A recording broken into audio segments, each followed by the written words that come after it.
I le māe'a i o le feiloā'iga le Afioga le tatau le atunu'u le Afioga fo i le Palemia ma le sāvali le itūmālō whaasale le anga numero lua na whaadia i se finagalo le tatau le Itū Agai lana pūlega ma sani e whaapea ele tatau o na aiāina ele Mālō ia pūlega ali'i ma Faipule o Afioga mai itūmālō taitasi le atunu'u.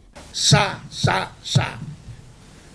ele Mālō o nga fia pule aku ma whaakongu aku ia le finagalo o itūmālō le mea taunu whai. O le mea whai ele whenga Mālō. Pe o le sawai mai a le amtanga e kaimi o makawha. O le feiloā'iga ia ia na fsili leo le Mālō i le mea o lo ia le finagalo. O ri ma Faipule o na mai leo le lato tua lalo. Ia mo me le Mālō e whai elu lato finagalo. Pe ave fesoasoani pele ai.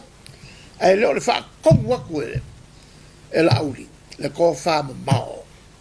Ia li ima Faipule ku Mālō. Sa kapu. E lalo le whaamai. Ai na whaamanino le Afioga le Palemia. Oute lei, talituālimaina, loutou afio mai, tatou tīmālō, whasale anga numera lua.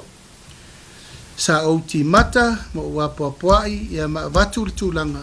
O te fesoasoani, ina ia aua nei to'alia le tatou matā'upu. Te le manao fo e toe nini le tūlaga o lo iai latou o lo whaia fautuanga whaaporkiki leanga. E tau te ngai mai iai e whaasanga tau i le matā'upu le ua whatawale atu e le itūmālō, e le Mālō, mo le tatou itūmālō. Te valvalusia ia o le whau, pe ia male mamalu i aiāina ma tapau, ta inane fo i whale o polo tōwhinga o le tatou itūmālō, leo te whatalitali atu. O le aso no Februari i le tūlai se fulu le taiao, wa wala a wale whonatanga le JPP mōna sui awai, e whono i le matā'upu.